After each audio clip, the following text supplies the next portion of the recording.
called Big Tidbits. You are listening to Tidbits. And what is this tidbit about? Sex talk with pride. In 2018, the Supreme Court of India put an end to homosexuality being a crime under Section 377.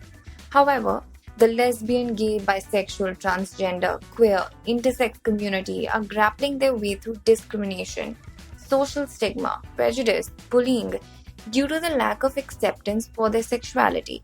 So, talking about sex with pride, just a tiny little step to understand their world and their sexual preferences, inching towards acceptance. We have someone from the transgender community, and we are all ears. My name is Shree. I'm born and brought up in Mumbai, India. I've been working on transgender rights and HIV/AIDS intervention in various community-based organizations. There are many people out there in the society who normally ask me कि आप किसके साथ sex करते हो? These things, मतलब आपका sexuality prefer क्या है? तो I used to tell that कि मुझे I was sexually attracted towards the heterosexual man and romantically attracted towards the trans man. Trans man means the person who is from female to male. Okay, you maybe know that I'm from the male to female. Okay, so now sexuality changes preferred by their needs. Okay, वो sexuality stable नहीं होता है. Sexuality change होते रहता है. So it's very difficult to say about the sexuality in the society in front of the people. Sexuality हम बता नहीं सकते क्योंकि वो हमेशा change भी हो सकता है या stable भी रह सकता है sexuality. It's depend upon the person. Well, of course, the LGBTQI community has a complicated relationship with their healthcare, but where does it stem from? It actually stems from the social stigma that they probably carry, the insecurities that they carry with the sexual desires that they have. And here's a little journey about someone who talks to us about what it was like to accept themselves with how they look and sort of transpire that with the relationships that they've had. Hi, I'm Anita Sharma. I am a lesbian. I am in a same-sex relationship. I definitely have 100% hesitated to express my sexual desires because a lot of it was to do with my own self-worth and being a plus-sized woman. I was always very nervous about, taking my clothes off in front of people. In fact, for the longest time when I just started discovering my sexuality, my MO would be to meet someone in a club, make out a little bit and then bounce because I was too scared to really go beyond that.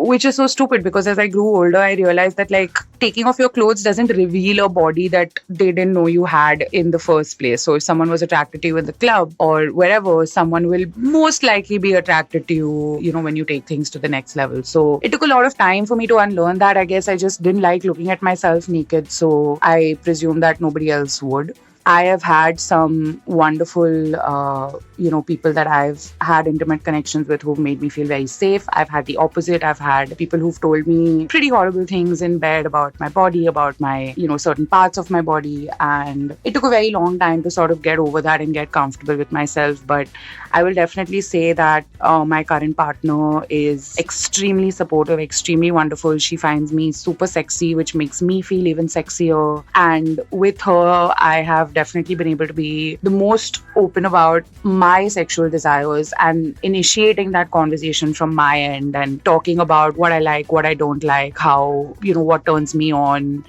Well, talking about sex with pride has a lot to do with confronting those weird sexual encounters and probably learning from them. And yes, that's what a bunch of the people we've interviewed tell us.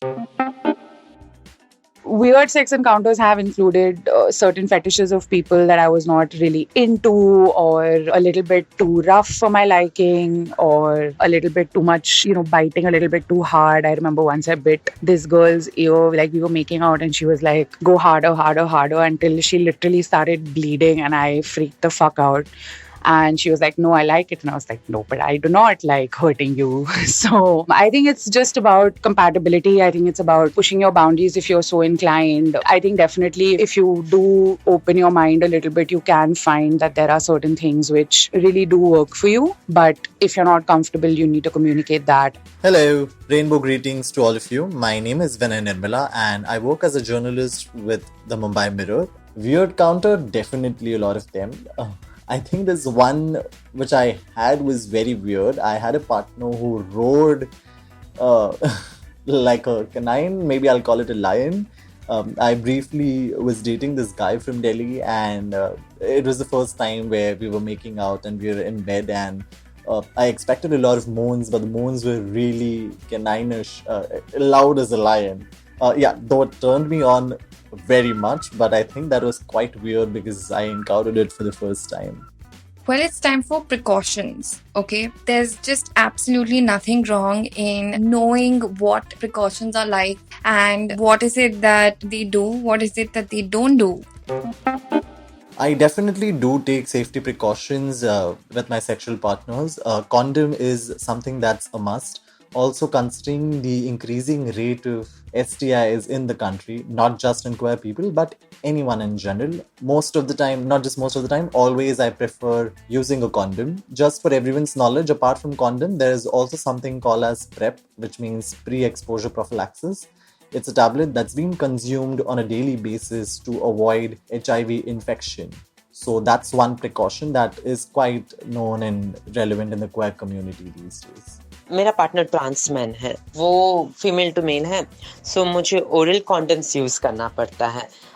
जैसे कि rhyming करते हैं हम लोग, तो oral condoms मुझे, जैसे कि एक आता है वो एक्सपेंसिव है कॉन्डम्स, तो फीमेल कॉन्डम्स और ओरल कॉन्डम्स मुझे यूज़ करना पड़ता है क्योंकि मेरा सर्जरी हो चुका है.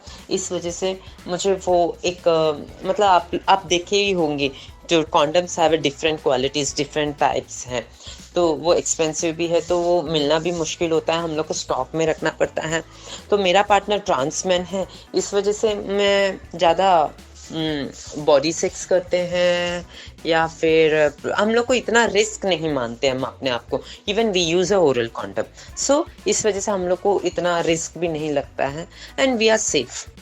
Here's another very important bit. Most of the problems with health come from stigma because they cannot just get up and go for an appointment to the doctor. They're scared, they're underconfident, and they do feel the need that acceptance actually starts from the acceptance to have the perfect health, which is also in turn related to their sexual health, most importantly. Because people don't accept their sexual preferences, they shun them down whereas their healthcare is concerned, and that also in turn brings a lot of mental health problems. They carry the burden of stigma. I've not had the best experiences with doctors when it comes to my sexuality, and I believe that in any medical field, I should be able to be completely open and provide all information of which my sexuality is a very integral part. Hi, I'm MX Riya Sharma, and I'm a LGBTQI youth activist. A lot of times, it is the doctors who we trust, but a lot of times, these doctors also abuse us, who also discriminate us. Right. While now, today we have a lot of NGOs, a lot of organizations who are working towards it. We need to spread awareness about sexual health and wellness for women and acknowledge that women are an equal part of the society and they need to come into the mainstream.